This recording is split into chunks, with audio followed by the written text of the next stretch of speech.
We are eager to talk with you about anything that matters to you. We have a very full and clear and exhilarated view of your vortex. Do you understand this vibrational reality that we are demonstrating? Do you get it, that through life you've created a vibrational version of you, and that vibrational version, you can feel it?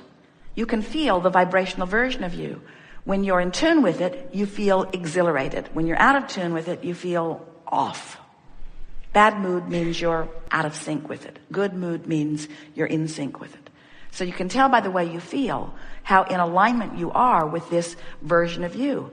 Have you heard enough from us? Have you heard it before today, or did you hear it today? Do you get it that you have two vibrational aspects, and that every emotion you feel is an indicator of how well those two vibrational aspects are blending or not blending? That's the key to everything about your life. It's the key to your mood from here on, and it's the key to you knowing what your guidance is showing you in terms of finding the fulfilling satisfaction that you came here to live. So we want you to understand that we have the glorious experience of getting to witness, as you sit in the room or as you sit in the chair, both vibrational aspects of you and the relationship they have to one another. And we stand unequivocally, completely inside your vortex of creation. We stand in solidarity with the wholeness of who you are. We will not come out of your vortex to commiserate with you just because you're out of your vortex. We will stand in your vortex knowing that you very much want to be in there too, and we will use every possible thing that we can find to coax you into the vortex. But the most important thing that we want you to understand is you have to make the decision that you want to be there. You have to understand that the vortex exists and that the larger part of you is there. And there's one last thing. You must pay the sacrificial price of joy. You have to care. You have to care that you feel good before anything that we say or any guidance that we help to awaken within you will have any meaning for you. You are the creator of your experience, and you create with the focus that you find. So it is our desire to help you to realize that you can focus into this vortex, and you can bring a manifestational evidence of everything that you want about quickly. But you can't focus on what is and on this vortex of creation at the same time. And that's mostly what we're going to be talking about here today. How you can find the vibration of what's going on in the vortex. And the biggest thing that trips you up is that you are using your physical senses in such a magnificent way in order to define or explain, or even sometimes to explore your physical reality, that you talk in terms of what you see and what you hear and what you smell and taste and touch. It's a tactile, physical reality, this what-isness of this reality. Where this vibrational reality that we're describing, you can't see it because it hasn't manifested in that way. You can't hear it, you can't smell it or taste it or touch it, but you can know it by the feeling of it. In other words, if we can get you addicted to the feeling of well-being, then you can feel your way into the vortex. And once you feel your way in and you establish a chronic pattern of thought that allows you to linger there, then full view, full manifestation comes next. There's a little tripping point on explaining that step to you for this reason. You don't really get it, and it's all right, but you don't really get it, that this physical world that you can see and hear and smell and taste and touch is only vibrational interpretation. And most of you don't get it, that the only difference between this vibrational reality that we're describing and the reality that you are so enamored with is that the physical reality has come into fuller focus for you.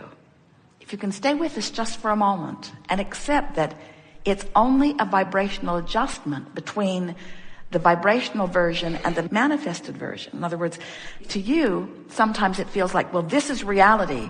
And Abraham's talking about fairy tales and Never Never Land and otherworldly things and non-physical stuff. And sure, I might feel better if I focus into their fairyland, but how does reality fit with that? And we want you to understand that reality is an extension of the same thing. We're not kidding you. You can focus yourself into vibrational sync by feeling your way into the vortex. And if you will, every time you find yourself in there, milk it longer until you have made a concrete habit of sustaining the high-flying, good feeling, secure feeling, vital and alive feeling, love feeling, well-being feeling of being in the vortex. If you will make those emotions chronically your own, the manifestations will be so fast on the heels of that people who are watching you will say, what magic have you found? And your response from inside the vortex will be, it's the promise that we all held when we came forth. It's the promise that we are the creator of our own experience and that we get to live the full manifestation of it here. The reason that so many humans are sort of out of whack with that is because you've been making an art of resistance instead of an art of allowing. That's all that it is. You've practiced your resistant thoughts more than you've practiced your allowing thoughts. It's easier to be mad and be ornery and make lists of what you don't want than it is to feel good and be happy and make lists of what you do want. You've been facing the reality and you've been leaning resistant rather than leaning allowing. And that's why we're here, to remind you of who you really are and how it all works. So, you can't get it wrong. You never get it done. You will never disappoint us. We stand in the vortex where who you have really become is, and we revel in the expansion that is you, and we love nothing more than when you catch up with you, but you have no assignment to catch up with you. It's your own choice to live joyously or not. You won't make anybody mad who's in the vortex. What do you want to talk about? Some things? Be a good day, yes. Jerry and Esther have a house on the hill over here, and they've been enjoying so much looking out in the direction of the Pacific Ocean. And they could see some of the ocean, but not much. There was a big tree, a very big tree, a fan-like tree, a protected tree, a loved by many tree, blocking their view and the view of several people around them. And so a man that they purchased their house from said to them, we've been trying to convince that man that he should let us feather it out or maybe even take it down. The tree seems dangerous. Occasionally something falls off of it. And he said, but we have tried. We formed a committee and we've asked and we've begged. And Jerry said, well, maybe we could bribe. And so Jerry offered. He didn't use those words, but it means the same thing. He offered money, a lot of money. And the man said, no, he had already developed his pattern of resistance. He didn't like people up on the hill bossing him around. And he didn't care whose view his tree was blocking. And he watered it every day, and every day it got a little taller. And so Jerry and Esther said, of course, that's right. It's his property. He should not be compelled to do something he doesn't want to do. We just wondered if we could make it mutually beneficial if he would like to play with us. But we understand. And they left it alone. And then he sold his house. And so Jerry and Esther sent an emissary to ask him if he would like to maybe remove the tree in order to sell his house. It might give it more curb appeal because the tree was making a big mess and such. And he still was very resistant. And so they let it go again. And then someone new moved into the house. And so Jerry and Esther sent their emissary again.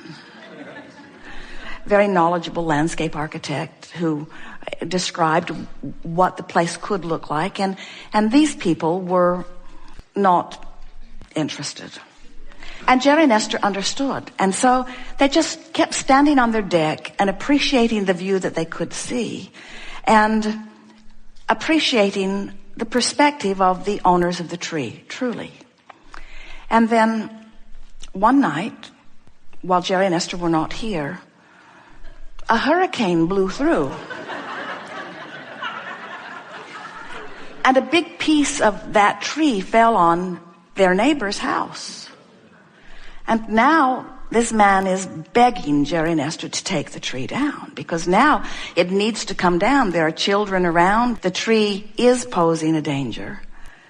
And Jerry and Esther said, of course.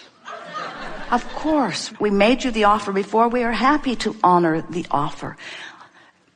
So the permit was filed. It was agreed upon because of the danger of the tree.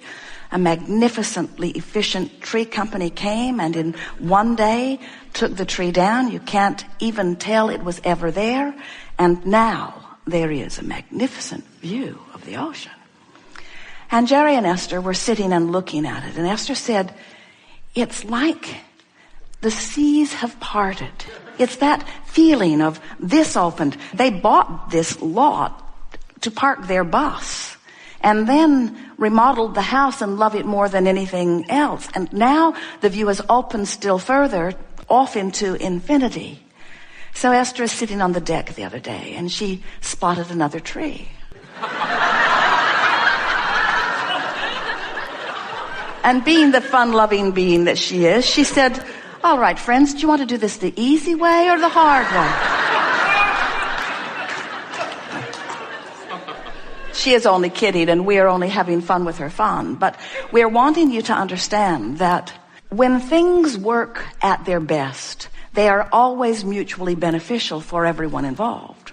And when you are in alignment with your desire, and your desire is maybe to have a better view, but your desire is also to honor the needs and requests of others, and your desire is also to honor nature, and your desire is also to be in harmony in your neighborhood, and your desire is also to be in alignment. In other words, you hold many desires, all of which are spinning in your vortex of creation. And when you don't use something that isn't going your way as your reason to hold yourself outside the vortex.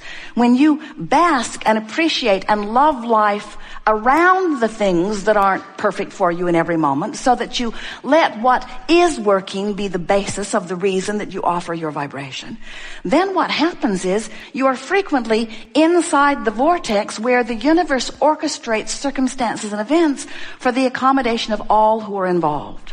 We're not kidding you about this. You can have everything you want without depriving anyone else of anything, because you live in a balanced enough universe that everything that you want is easily accommodatable by those who surround your object of attention. But unless you get in the vortex where who you really are and what you really want is, you will not see the path. You will not be there at the right time. You will not be a vibrational match to the unfolding that allows things to happen the way they need to happen in order to give you what you want.